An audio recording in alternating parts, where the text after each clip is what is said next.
Very few games have built the kind of legendary reputation Silver Surfer has on the NES. This side-scrolling shoot-'em-up, developed by the Manchester-based Software Creations and released at the tail end of 1990, has lived in infamy among many gamers for years. It's widely considered to be one of the hardest games of the 8-bit era. I think a lot of the bashing it receives online is sort of unwarranted though.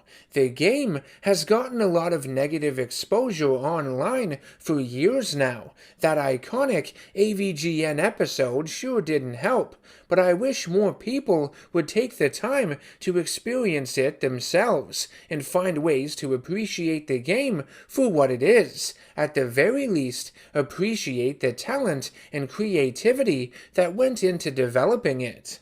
To be quite frank, I think Silver Surfer is one of the more valiant efforts to bring superheroes into video games during the third generation, despite its immense difficulty. And yes, the game is challenging. I'm not going to deny that. I think it'd be crazy if anyone did, but calling it one of the hardest on Nintendo is also a bit of an exaggeration. There are plenty of other games on the console far more unforgiving than it. Silver Surfer's biggest issue is that you die after one hit and can't touch anything in the environment. It would have benefited greatly from you having a few more hit points to work with, and I think the game would be talked about in a far more positive light today if this was the case. A lot of times, you are given very little space to maneuver your board, and many of the colors and textures used in the backgrounds are disorienting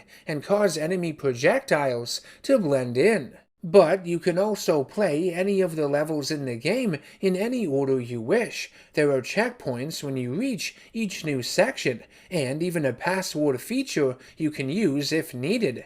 The trial and error process in this game is nowhere near as painful as it is in other NES titles, and it can be surprisingly satisfying.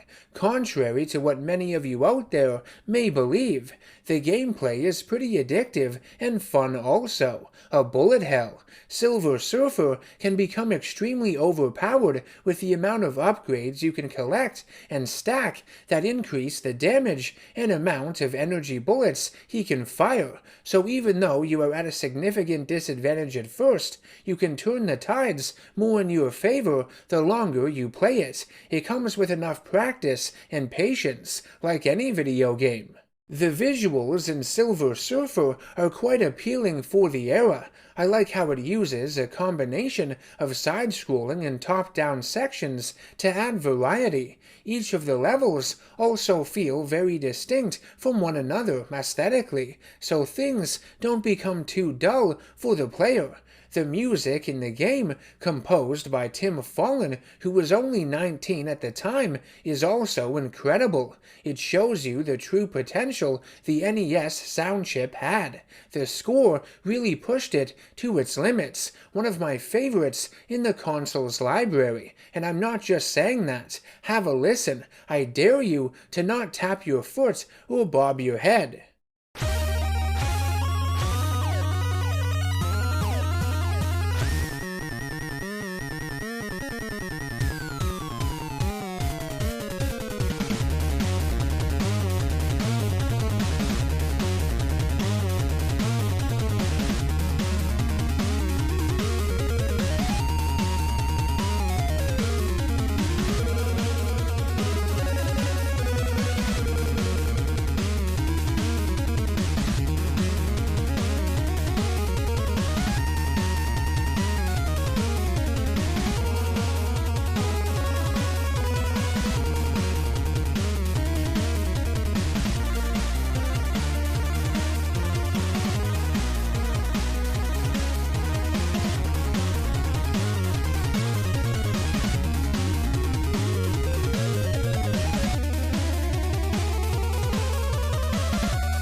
Now, I have pumped quite a bit of hours into Silver Surfer over the years. While I have beaten a few of its stages myself, I've never been able to complete them all in one go. I don't have the time to practice anymore, like I did when I was a kid, but I've always wanted to see the rest of the game and its story, see if it features any more noteworthy concepts from the comic books. So journey with me now as we uncover the rest of this game's secrets, if it has any more surprises waiting for us. The Silver Surfer may draw his energy from the power cosmic, but I draw mine from something far greater, the Game Genie.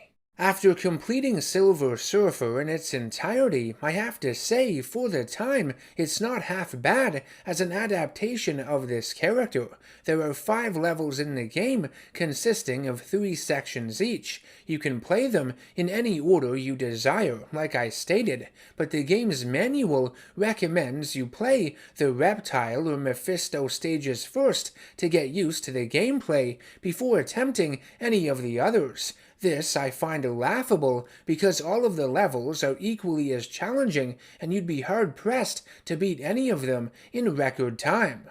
Anywho, the story of the game has Galactus sending Silver Surfer across the galaxy to recover 6 pieces of an unnamed cosmic device to prevent the villains in the game from using it to break down the interdimensional barrier housing the magic domain, allowing the evil creatures within it to escape and conquer the rest of the universe. This cosmic device the villains are after looks like some high-tech cookie jar or thermos. The Reptile stage is set in water environments with docks, trees, and huts visible. You go up against various reptilians and fish, lizards, frogs, pterodactyls, even a giant turtle that shoots other smaller turtles out of its mouth. The boss of this stage is Reptile, a villain that debuted against Silver Surfer in the late 1980s, riding a large green dinosaur.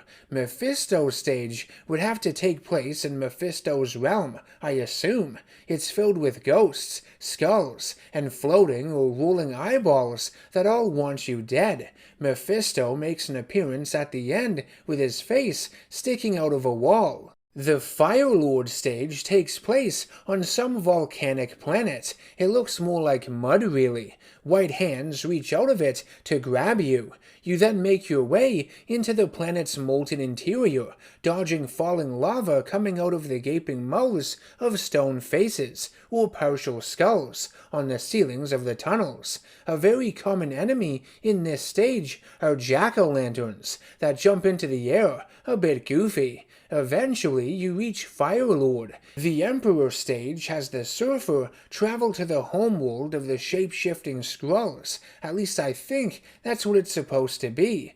This level is the shortest, ugliest, and most bland in the entire game. The backgrounds are boring compared to the others. You battle robots and possibly armored Skrull warriors with flight packs. It's hard to tell with these graphics, before confronting the self-proclaimed Skrull Emperor, Kylo, hiding behind a wall of laser turrets. The Possessor stage has you flying through space, down these strange corridors with busts on pedestals. There are lying statues, the heads of blue ones sitting in piles of rubble, and spinning disembodied green heads that whip all over the place. Possessor is one of the elders of the universe, after all of its knowledge. He can control others using a cosmic artifact called the Rune Staff. Once all 5 of the starting stages are completed, you move on to the Magic Domain to retrieve the 6th and final piece of the cosmic device. Before getting thrown into the thick of it, the Surfer asks Galactus what's inside the Magic Domain.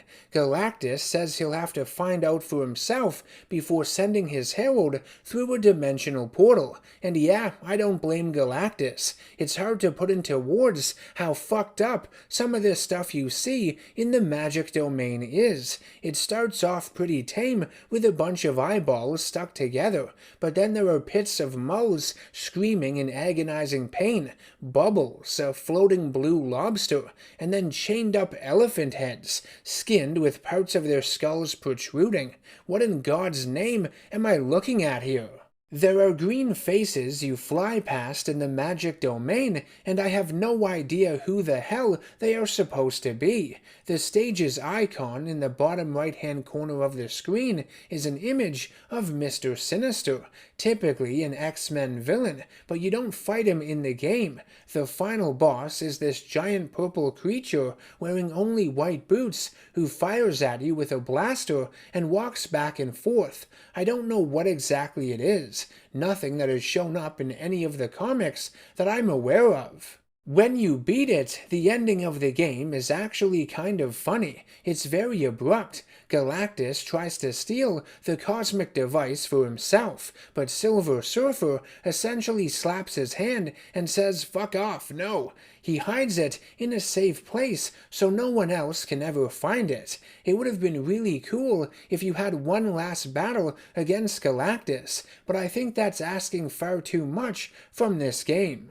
It's a shame that a few faulty elements in this game have dragged its reputation through the muck over the decades. I think a few easy fixes would make it far more tolerable to play. The difficulty is what sours so many people to it. It's something very few can find the strength to overcome. Hell, I had to use cheats to really play it at this point in my life, capture all the footage for this video. But challenge aside, this game does have some neat visuals, addictive shoot-'em-up gameplay, an amazing soundtrack, and as an adaptation of the Silver Surfer comics, it does a reasonable job given the limited technology at the time. I'm not gonna say that Silver Surfer is one of my favorite superhero games because it isn't, but I do think it's one of the most misunderstood to ever be released at this point. The positives in the game definitely outweigh its negatives. You just have to be open-minded enough to see and enjoy them. Thank you very much for watching my quick little review of Silver Surfer on the NES. Share your experiences with this fun and difficult game down in the comment section below. If you'd like to support me and my channel, you can do so by subscribing, sharing my videos, hitting the bell icon to be notified of all my future uploads, and by becoming a producer on Patreon if you can. Any and all help over there is much appreciated. I will see you all next time. Take care and stay nerdy.